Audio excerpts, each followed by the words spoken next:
today is 17th of May. It's Norway's Independence Day or Constitution Day. Sut no May. So nanood kami ng guys, parade ng mga bata sa school, Mute School or Mute School. So yan, maraming tao guys. So suot nila yung kanilang mga national clothes. So yeah. So it's very nice weather. So swerte tayo. We are lucky to have the nice weather, pero medyo siya guys, mas mainit siya sa mga nagsusuot ng kanilang national costume or kasi yan, makapal, mabigat.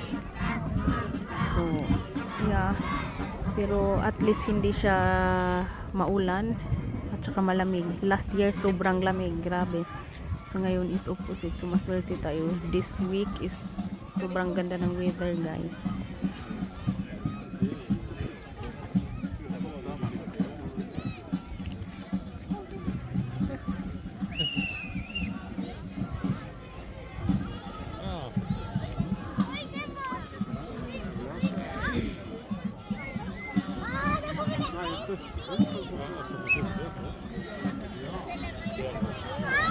Uy, vanskelig.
So hanggang dito lang yung parade guys, tapos pabalik na naman yan sila ng school.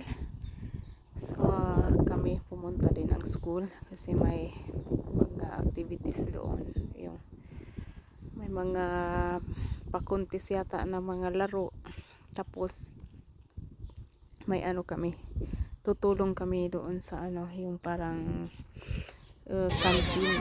Hi! Oj, hålla dig.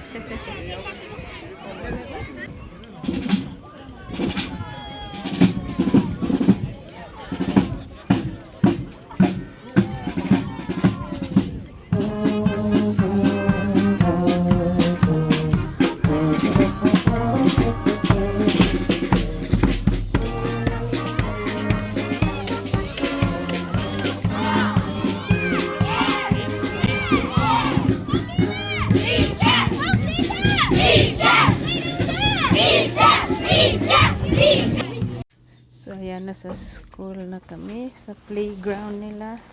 Yung mga bata, may cotton candy na. Bumili sila. Tsaka popcorn. So, yan. Diyan din pala yung ano, mga biyanan ko guys. At saka yung biyanan ni Elenita. Ayan yung apat. Kumakain na.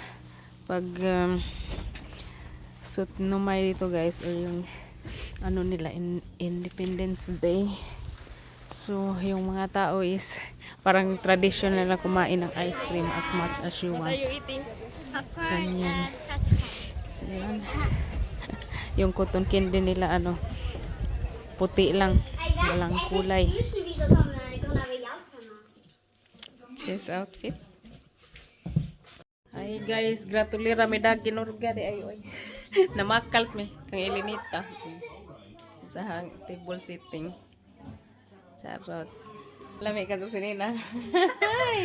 Madugangan ni ko an triplets.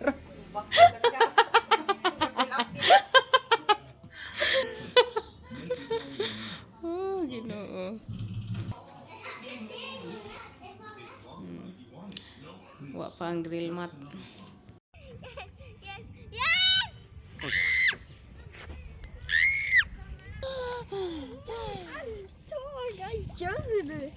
Kom du stå på den? Ja. Det virker ikke. Nei, absolutt ikke. So after namin sa school guys, from Sutnomay celebration, nagpunta kami kay Elenita, kumain kami doon, tapos pagkatapos in-invite din kami ni Bianan, nag-grill kami dyan sa ano, tabing dagat. So puro kain yung ano guys, sa celebration ng Sutnomay or 17th of May. So yan, si Andrea naliligo. Ang lamig ng tubig.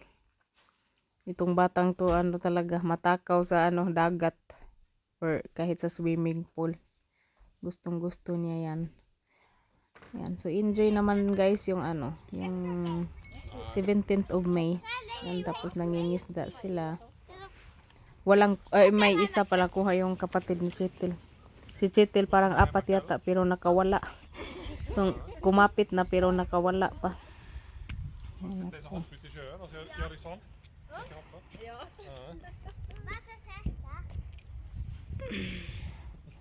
Jag ska ta dig på gulvet.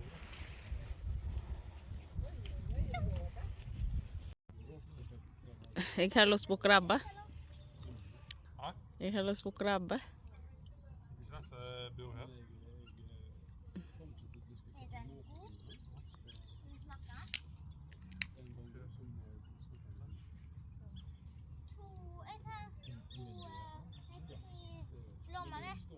Det är någon som kommer till pappa. Ha? Det är så här. Kärlek. Iyan.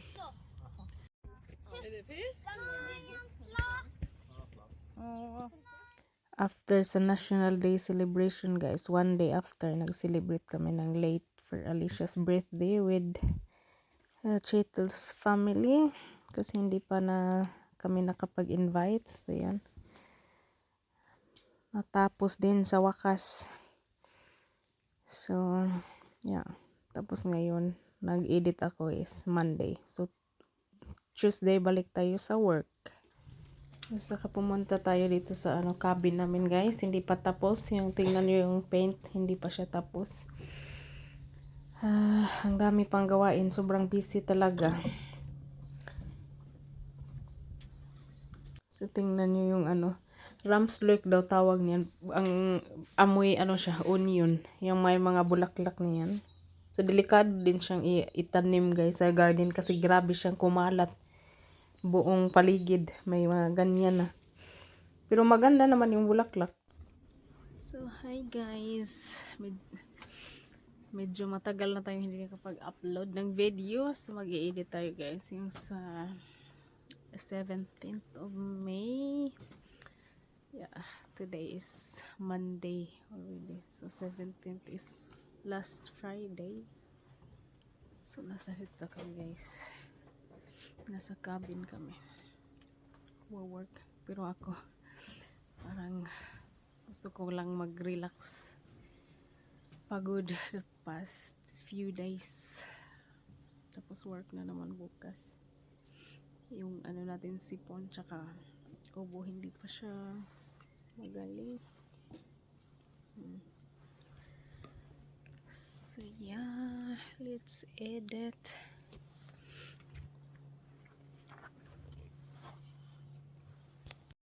So guys, tapos na nating na-edit yung video. So yeah, may video pa tayo na i-edit. Yung naghatid kami ng bus dun sa may-ari na, sa nakabili.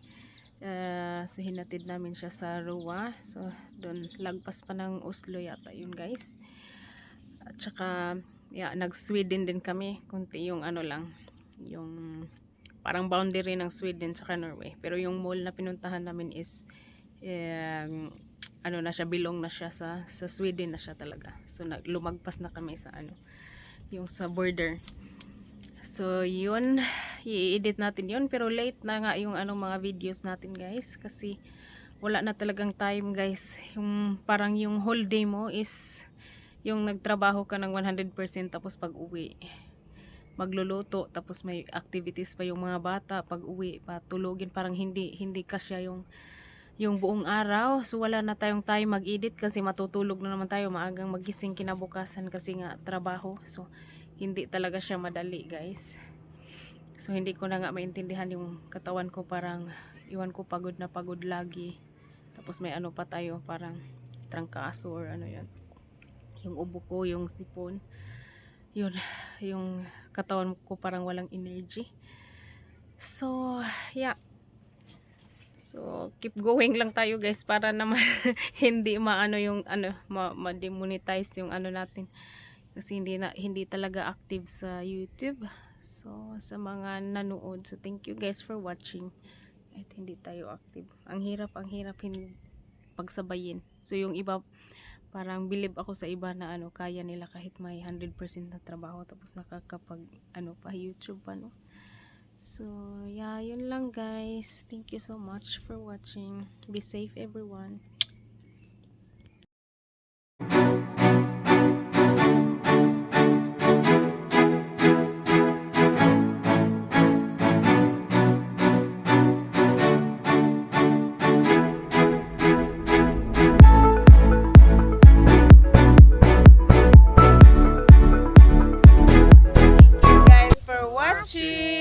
Please like, share, and subscribe. Nibo Family Vlog. Be safe everyone. Bye.